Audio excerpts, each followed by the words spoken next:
Hi everyone and welcome, this is the Apostate Prophet. As you might notice if you look really hard, the only religion I criticize is Islam. I don't talk about other religions as part of my work, for example, Christianity, or Judaism, or Hinduism, Buddhism, and all the others. As a result, some even get the impression that I belong to one of those faiths, but that is not true. I am what people call an atheist. I don't believe in any god, I don't follow any religion. But as an atheist, I should criticize all religions, right? No, and I won't. Nowadays, the word atheist is so much misused, which is one reason why I don't want to call myself an atheist. Many think that an atheist should criticize all religion and hate all religions, all of them equally. But criticizing all religions, hating all religions, is actually anti-theism, not atheism. Atheism is only the lack of belief in the existence of God or gods. Many atheists themselves become anti-theists and use the two terms interchangeably and expect people like me to act like them. And they say things like, "You are not a real atheist if you don't bash Christianity." Mainly comes from ex-Christians or atheists in Christian circles that focus to 95% on Christianity but say I hate all religions equally. And by expecting others to follow suit, they become what they pretend to despise, a dogmatic group. A religion. No offense, but that's just... I choose to distance myself from all of that and call myself a free thinker. I form my own opinions on things based on reasoning and logic. I question everything. I have my own thoughts and views about the world and us and religions, but most importantly, I won't form a movement of free thinkers. I think for myself. Personally, I don't have any problem with religion.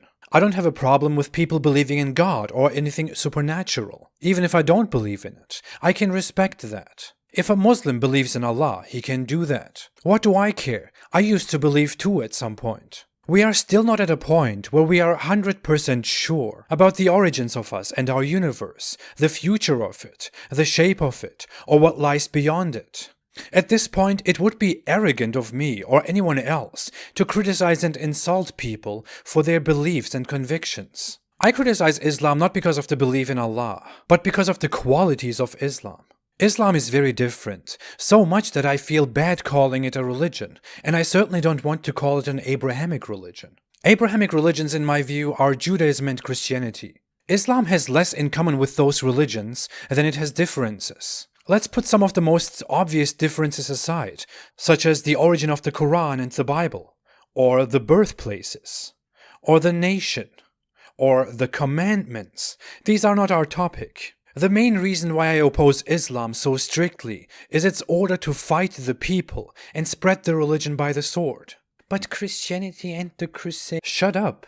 The Crusades were a series of actions taken by later Christians, by the Catholics under their authority. It has virtually nothing to do with Christian fundaments, neither do the Dark Ages, for example, as we call them historically. The Crusades were not even what a usual Californian student girl tells you it was, although they were not very innocent. But let's put all of that aside. Even if we were historically stupid and ignorant for a second, and assumed that the Crusades were a big, massive evil, a crime against humankind, a series of pretty dark and brutal...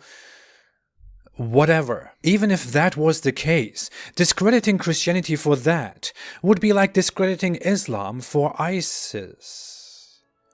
No, wait. That's actually wrong, because you wouldn't be able to trace the Crusades back to the fundaments of Christianity. But you could find most of the disgusting stuff that ISIS does in the fundamental scripture of Islam.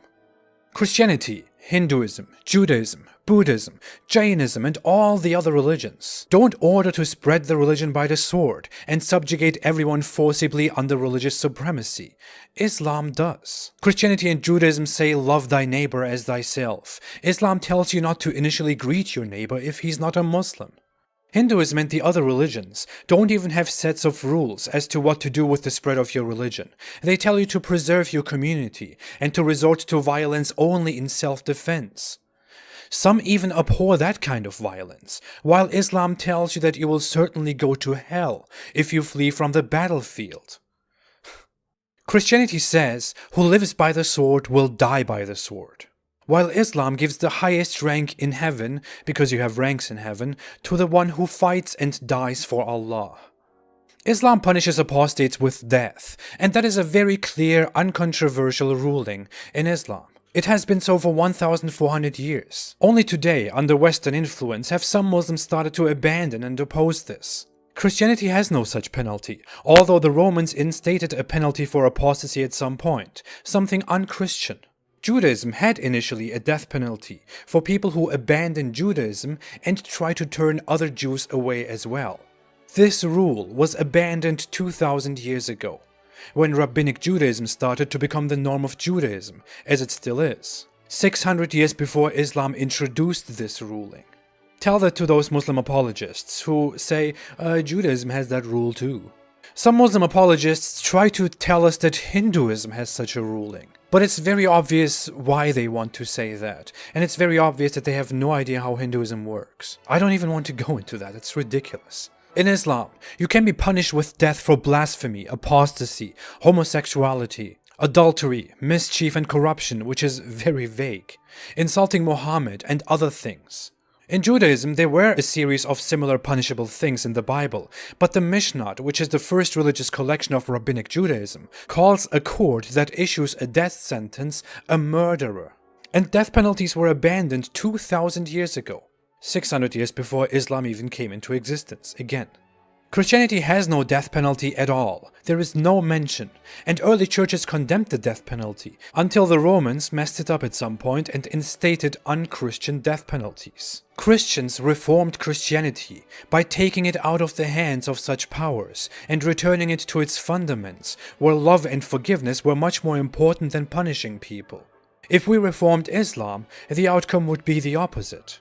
No other religion is a state system of religious supremacy except Islam.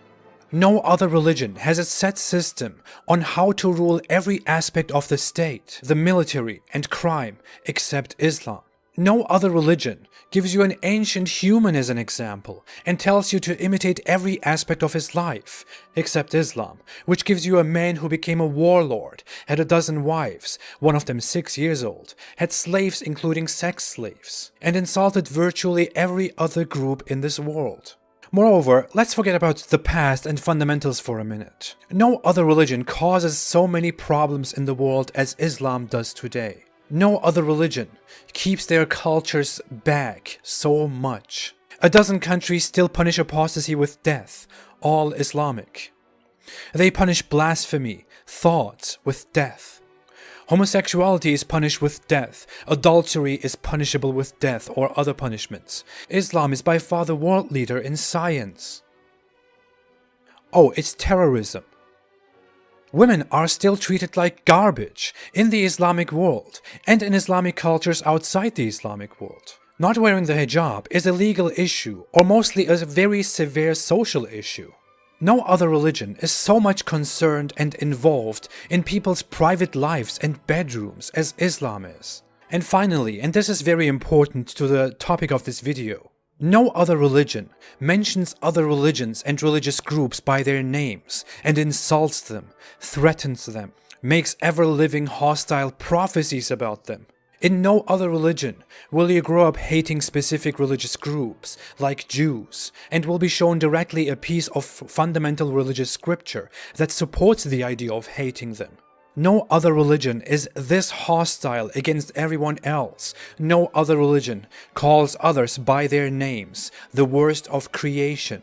Please, fact-check everything I said, everything I told you. But stop making excuses. Stop telling me that all religions were equally bad. That I should criticize all of them if I criticize one of them. I am an ex-Muslim, a former Muslim who strictly practiced and diligently studied his religion for years. I talk about Islam. I know Islam very well. I am a child of Western values, of human values. I see Islam as a threat, as a big disturbance, and I will intellectually oppose it wherever I can.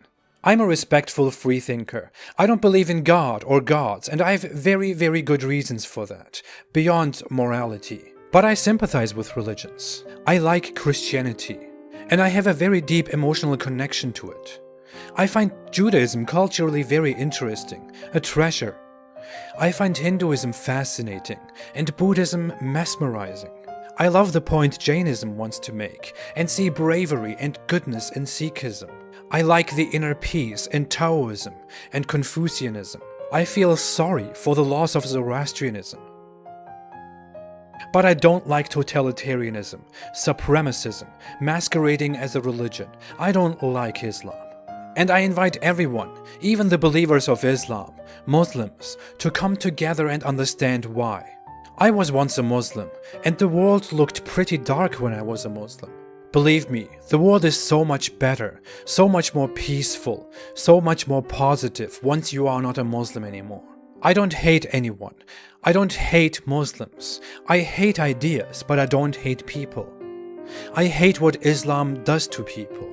I hate what Islam does to Muslims. And that's why I speak out against Islam. Thank you, and stay away from Islam.